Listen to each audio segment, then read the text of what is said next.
Awesome. We're on. Okay. Beautiful.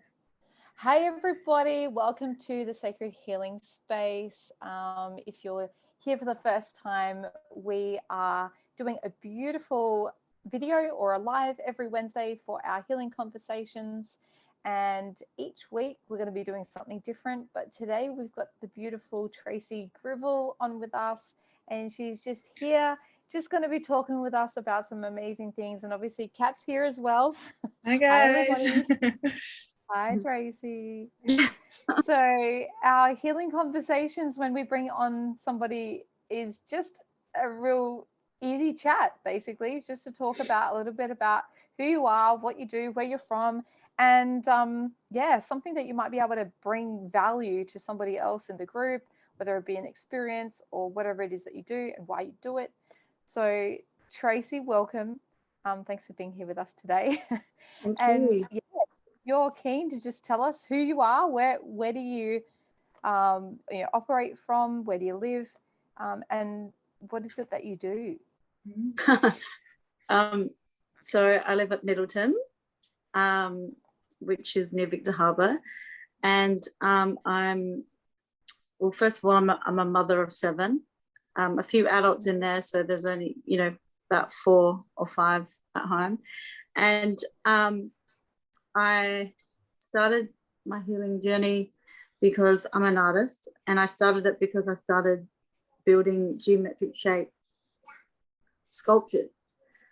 And when I would make these sculptures, something would happen afterwards. I would be going through some sort of I can't even tell you what, but I think it was a healing for myself, but I would go into some sort of it wasn't a chanting, it was like a breathing thing.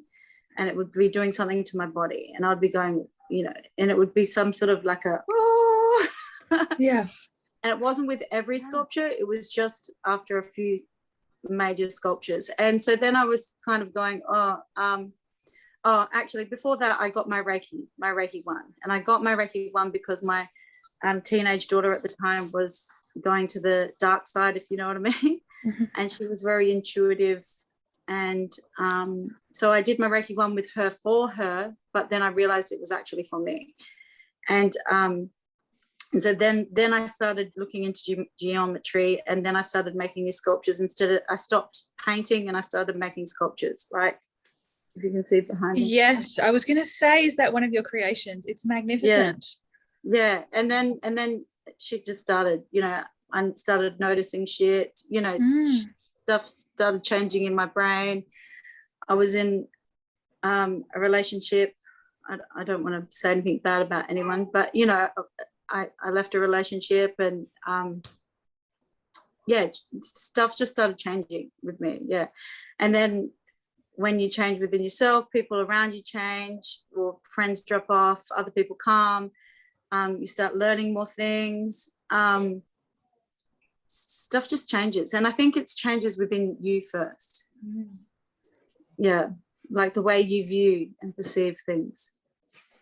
Wow, that is amazing. I have so many questions. So these geometry shapes, is it the vibration, is it the energy, is it the actual shape, is it in the symbols? Do you know how that works and how that changes? To be honest, I'm still not 100% sure. Sorry. Bye-bye. Love you. I'm still not sure whether for me, when I'm making something, I have an idea in my head, like I scribble some ideas and I start making, but then spirit or my higher self, you're not really, I'm still not sure, as probably no one's not, is it spirit or is it your higher self? Who's directing you? Do you know what I mean? Like whoever's directing me changes it. Yeah. Wow. So if I'm trying to, if I say for here, if I want this triangle here, and whoever tells me no, it won't weld there. And when you're welding, you can weld anything, like as long as it's metal on metal, you can, and it's not working, and I go like, oh, you could have just said. And then I go, okay, it's meant to be here, and then so I'll do something on the sides or something. But it is, when I was being directed, I was going, whoa, wow, there is bigger. It isn't, there is something beyond. Yeah, there is something beyond, if you know what I mean. And that's what was driving me. And then you question everything, and then you see everything, and then you notice everything, and then it's your awareness. So this is my awareness. Are we frozen? That's about being aware. It's about being aware of spiritual stuff. It's about being aware of your trauma. It's about being aware of other people's trauma. It's about being aware of the universe, of the environment, of everything. It's just being aware. Yeah. Amazing. I love that, because, you know, any artist, you know, people know the artists somehow are channeling something. Yeah, there's so much that comes through if you allow it. Absolutely. If you're aware.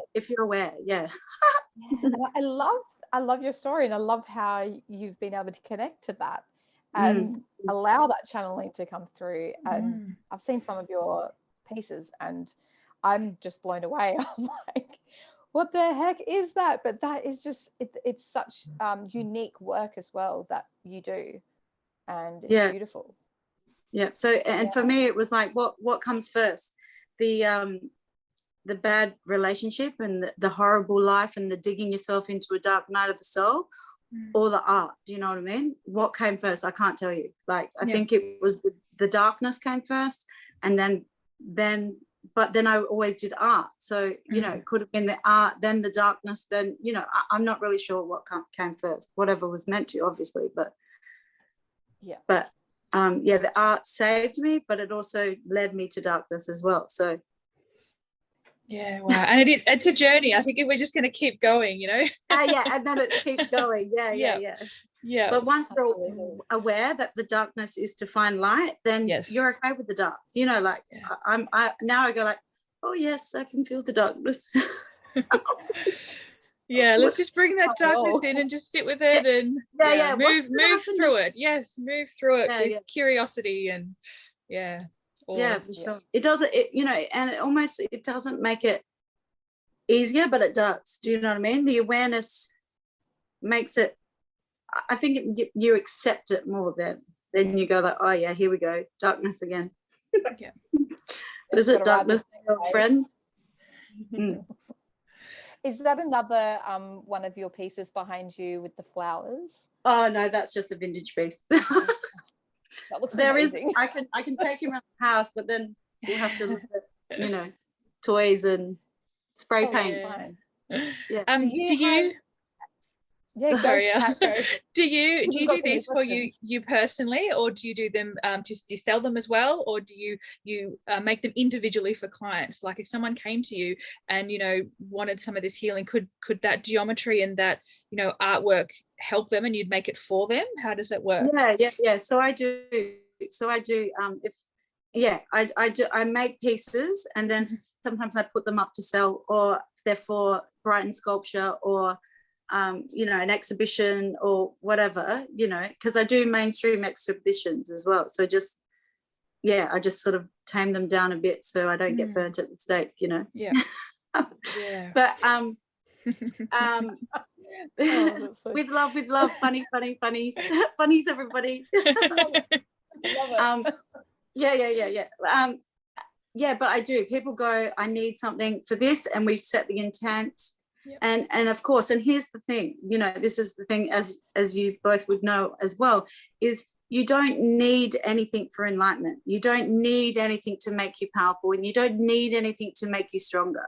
But some people like stuff, and you know, I did reach what I know through making stuff. So it's not the actual piece that has made it, it's the process of doing the piece. Does that make sense? Absolutely. So you don't actually need anything to make you more powerful or stronger, or make you protect you, or to clear you. You don't need anything, you just need yourself.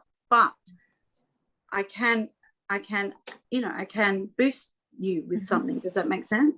So it's almost like, it's just like, for me, I'm a facilitator, so my pieces are also a facilitator. So you don't need anything to clear you, you don't need anything to protect you, but if you feel like you want something to facilitate your journey, then I'll make something to facilitate. I love it. Love it. Yeah, but that, you know, it took a lot, because, you know, even still now, like you know, you go like, I call in whoever you want to call in, and then you go like, no, hang on a minute, I just call in my higher self. You still go like, oh, I need, you know, like, I need this person, oh, but actually I just need my higher self. But still, you still sometimes, you know, like if I'm helping, if I'm sitting with someone and I need to call on the ancient midwives, I call on their team of ancient midwives. But you know, then at the same time, you know, I'm just calling on my higher self and their higher self. But bringing that energy together. That's amazing. So do you do anything else as well, other than obviously being a mum to 7 and doing these amazing sculptures? Do you do anything else? Yeah, I do. Sorry, one of my kids is messaging me now. Hang on. I'm a healer. I'm an art therapist, an art expression facilitator. That's my sort of mainstream job. But then I also do healings, and I incorporate everything that I've learned, like psychotherapy. I incorporate that with spiritual practices as well, because the psychotherapy actually is the same in mainstream world as it is in spiritual world as well. So it's just it's exactly the same. It's just differently. I love that, just bringing in all those different modalities, your energy healing, your sacred geometry. It's beautiful. Are we frozen again? I'm a master. I'm a Reiki master, Shishi master. I'm a Shati. You know, what did we do? 3, and I forget everything that we did just recently. But all of that as well. And Ascension 1, didn't we just do? And the Alsemia as well. The Alsemia and the higher senses, and so I do all of that. But when I facilitate a healing, I use my psychotherapy, and we get to a theme. So a client comes and says, you know, today's drama, I'm having trouble with this, I'm having trouble with that. And I go like, okay, so how does that make you feel? Is this a reoccurring theme? Yeah. And so say, for example, with love, everyone, I don't want to, you know, trigger anyone or whatever, but with love, it could be, say, betrayal. You know, they'll talk about what has happened in their life, and I go like, okay, it sounds to me like you feel betrayed. Is that a reoccurring theme? Is that come from childhood? Generally they say no, it hasn't, and then you go like work through. Oh, look, it's from childhood. Yeah. And then I use you know, I facilitate a clearing of that theme. Yeah, that's really powerful. Do you find that stuff goes back to past lives as well? So generally I would say that I say sometimes with someone with betrayal, and if they say no, that I have had nothing like that in my childhood, I'll go like, okay, well then it could be something from, it could be, you know, like a karmic past life thing. Just a cycle. Or it's an ancestral trauma. Yes. And sometimes when I say and sometimes it's a question for them, and they have to sit in their body, and of course my body reacts as well, but it's like, do you think it's from this life? Do you think it's from past life? Or do you think it's an ancestral trauma? And then we, you know, whatever reacts, and then, but to be completely honest, it's generally all 3. It's generally all of the above. And if it's just this life, we need to acknowledge first, or it's, you know, a karmic thing we need to acknowledge, or if it's an ancestral trauma, we need to acknowledge. It's not always at the same time, but it's generally all 3. And it's just all happening in this now moment. So you clear it now in this moment, and it's solved, it's transmuted. It's magic. For sure. And generally it's just acknowledging what the women of our families have been through, or the men of our families have been through, or you know, generally it's just acknowledging. But but sometimes there's a theme stopping us from evolving.